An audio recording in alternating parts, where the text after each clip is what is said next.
जैसे जैसे चुनाव नज़दीक आ रहे हैं, मध्य प्रदेश में सत्ताधारी बीजेपी की मुसीबतें कम होने की बजाय बढ़ती ही जा रही हैं। एक तरफ ग्वालियर चंबल अंचल में सिंधिया समर्थकों और बीजेपी के लोगों की दूरियां कम होने का नाम नहीं ले रही हैं। वहीं पूर्व सीएम और बीजेपी के वरिष्ठ नेता साध्वी उमा भारती भी नित नए बयान देकर दिक्कतें पैदा कर रही हैं। बता दें कि कुछ दिनों पहले उन्होंने लोधियों से बीजेपी को वोट न देने को लेकर बयान दिया था। वहीं आज यानी रविवार को वे अचानक बीजेपी के लिए मुसीबत बन रहे और निष्कासित नेता प्रीतम लोधी के जलालपुर स्थित गांव पहुंच गईं। गांव वालों की चौपाल लगाकर लोधी की जमकर तारीफ की और कहा कि पार्टी से निकाले जाने के बाद वे मुझसे भी ज़्यादा लोकप्रिय हो गए हैं, क्योंकि वे शोषित और पीड़ितों की आवाज़ बन रहे हैं। उमा भारती ग्वालियर के पुरानी छावनी स्थित जलालपुर गांव पहुंची तो वहां काफ़ी भीड़ इकट्ठी हो गई। वे सड़क पर ही कुर्सियां मंगवाकर चौपाल लगाकर बैठ गईं। उन्होंने प्रीतम के साथ उनकी पत्नी को भी बुलवाया और उनका परिचय देते हुए उन्हें अपने बाएं तरफ बैठाया। उन्होंने कहा कि प्रीतम बीजेपी की तरफ से साल 1989 में चुनाव में मेरे चुनाव प्रचार की कमान संभाल ले गए। तब से ये मेरे अनन्य सहयोगी बने और मेरे लिए कई बार उनकी ज़िंदगी दांव पर लगी। 30 साल पहले उन्होंने मेरे कहने पर शराब पीना छोड़ी थी। भारतीय जनता पार्टी ने और मैंने उन्हें चुनाव लड़वाया। उन्होंने कहा कि अभी कुछ दिनों पहले जयंत मरैया को नोटिस मिला था। उनका बेटा अभी भी बीजेपी से निष्कासित है, लेकिन बीजेपी के सभी नेता उनके घर पहुंचे। इसलिए आज अगर मैं उनके घर न जाऊं तो पिछड़े वर्गों को ये लगेगा कि उनके साथ अन्याय करती है हमारी पार्टी। उमा भारती ने कहा, उन्होंने आज प्रीतम को यह समझाइश दी है कि वे किसी जाति विशेष के खिलाफ न बोलें, क्योंकि वे पिछोर में गरीब और असहाय लोगों की आवाज़ रहे हैं। उनमें ब्राह्मण, सवर्ण, दलित और आदिवासी भी रहे। अचानक एक वर्ग विशेष के खिलाफ कही गई बात का दुष्प्रचार हुआ। इसलिए उमा ने प्रीतम को समझाया कि जब आप ओबीसी महासभा के केंद्र बिंदु हो गए हैं और पिछड़ा वर्ग आपको मसीहा मान लिया है, तो ऐसे में आपको सबको साथ लेकर चलना है। उमा भारती लंबे समय से शराब के खिलाफ आंदोलन चलाकर सरकार को परेशानी में डाल रही हैं, लेकिन अब उन्होंने आरक्षण का मुद्दा उठाकर अपनी नई रणनीति का संकेत भी दे दिया। उन्होंने कहा कि मैंने प्रीतम को कहा कि वे सिर्फ इस बात पर फोकस करें कि प्राइवेट सेक्टर में भी SC, ST और OBC को आरक्षण मिलना चाहिए। जो आरक्षण मिला हुआ है वह कम नहीं होना चाहिए। गरीब सवर्णों को भी आरक्षण मिलना चाहिए।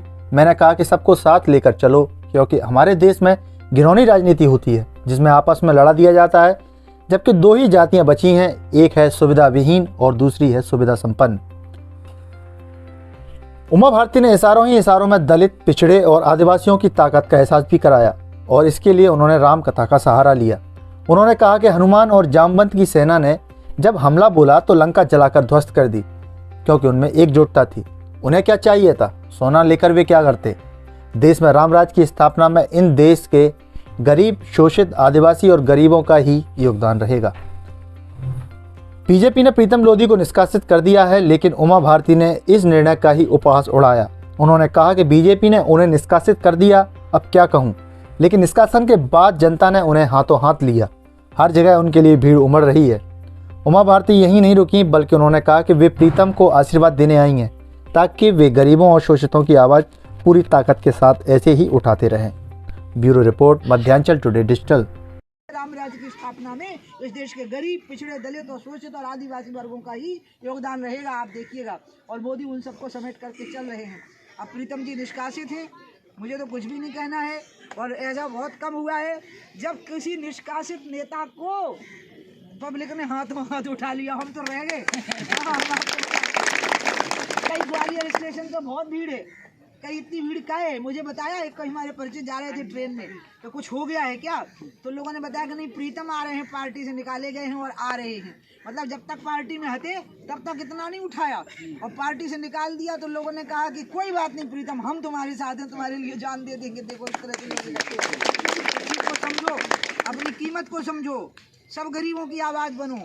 सारे देश में अभावग्रस्त लोग रह रहे हैं, सवर्णों में भी अभावग्रस्त लोग रह रहे हैं, उनकी भी आवाज़ बनो। तुम उनकी आवाज़ थे पिछोर में, सभी की, ब्राह्मणों की भी तुम आवाज़ थे, वो भी शोषण का सामंती, शोषण का और जुल्म का शिकार थे बोलो, और प्रीतम उनके साथ भी खड़े हुए थे। ये भेद तुम्हारी गलती से हो गया, ये मतभेद।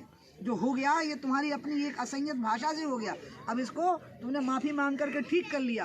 माफ़ी नहीं देना ही अब अपराध है, क्योंकि माफ़ी मांग के अपने अपना धर्म इसने पूरा कर लिया। हाथ जोड़ के माफ़ी मांगी, पाँव पकड़ के माफ़ी मांगी। अब अगर माफ़ी नहीं दी गई तो ये बड़ी भारी भूल है कि अगर इसके बाद भी माफ़ नहीं करोगे तो आप चाहते हो कि लोग गलतियां करते ही नहीं। हाँ, अगर लोग अपनी गलतियों का प्रायश्चित करते हैं तो उनको पूर्ण संरक्षण प्राप्त होना चाहिए। और इसलिए मैं प्रीतम को पूरी तरह से आशीर्वाद देने आई हूँ कि गरीबों की, शोषितों की हमेशा आवाज़ बने रहना, हमेशा उनके साथ खड़े रहना। देखो तुम्हारे साथ लोग ऐसे खड़े हो गए जैसे कि तुम्हारे साथ पहले कभी नहीं मैंने लोग देखे, जैसे कि अब देखें। बुराइयों से, दुर्व्यसनों से लोगों को दूर करो, शराबबंदी की तरफ बढ़ाओ, समाज को शराबबंदी की ओर अग्रसर करो।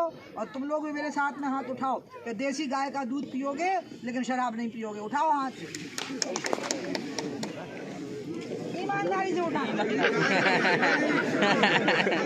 उठाओगे तो मैं मारूंगी नहीं, मैं बता रही हूँ, पिटाई नहीं होगी। बोलो भारत माता की जय, गंगा माता की जय, गौ माता की जय। तो वो गिर जाएगी, लेकिन अगर तेंदुआ उसके बच्चे को उठाने आ गया तो बोलो तेंदुआ से बढ़ जाती है कि, और वो तेंदुआ को परास्त कर देती है, भिड़ करके पकड़ के उसके दोनों पंजे, ताकत आ जाती है। उसको लगता है मेरा बेटा उठा रही है, ये मेरा बेटा उठा रहा है, मेरे साथ अन्याय कर रहा है, और एकदम से उसके अंदर ताकत आ जाती है। बानरों और भालुओं में वही ताकत आ गई थी। अन्याय के खिलाफ लड़ने की जो अदम्य लालसा होती है वो व्यक्ति को शक्ति प्रदान करती है, और वो ऐसी शक्ति प्रदान करती है कि बानर, जिस रावण को, जो सहस्रबाहु को अपने बाहों में दबाए हुए था नीचे, जिसके घर पे 9 ग्रह पूजा कर रहे थे, वरुण देव पानी भर रहे थे, अग्निदेव चूल्हा जला रहे थे, और इन सारे देवी देवता हाथ जोड़ के खड़े थे, उनको बानर और भालुओं की सेना ने रौंद दिया। लंका धूं धूं करके जल गई और रामचंद्र जी को विजय दिलाई और राम राज्य की स्थापना की। जैसे राम दीजिए मोही, हनुमान जी कहते हैं जामवंत जी आप मुझे आज्ञा दीजिए कि मुझे क्या करना है। तो जामवंत जी कहते क्या चुप साध रहे हो बलवाना, अरे बलवान तुम चुप होकर के क्यों बैठे हुए हो।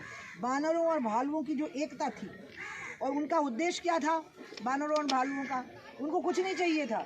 अच्छा बताओ, बानर सोना लेके क्या करेगा और भालू सोना लेके क्या करेगा। भालू को घास अच्छी लगती है और बानर को जंगल के फल अच्छे लगते हैं, सोना तो वो खाएगा नहीं। तो वो किस बात के लिए लड़े, लंका पे किस बात के लिए हमला बोला, क्योंकि उनको लगा कि रावण अहंकारी है और अत्याचारी है, इसलिए। और इसने एक स्त्री का अपहरण किया है, एक आदर्श राज्य के राजा दशरथ की पुत्रवधू का, और मिथिला जैसे राज्य के राजा जनक की बेटी का अपहरण किया है इसने। इसने अपनी शक्ति का उपयोग लोगों के, ये जो लंका थी ये तो कुबेर की थी, ये रावण की थी ही नहीं, उसने छुड़ा ली, उससे छीन ली, सीता जी का अपहरण कर लिया, दूसरों का धन छीन। अगर आपको हमारे वीडियो पसंद आ रहे हैं तो चैनल को सब्सक्राइब करके घंटे के बटन को दबा दीजिए ताकि आप तक सारी खबरें समय से पहुंच सकें। धन्यवाद।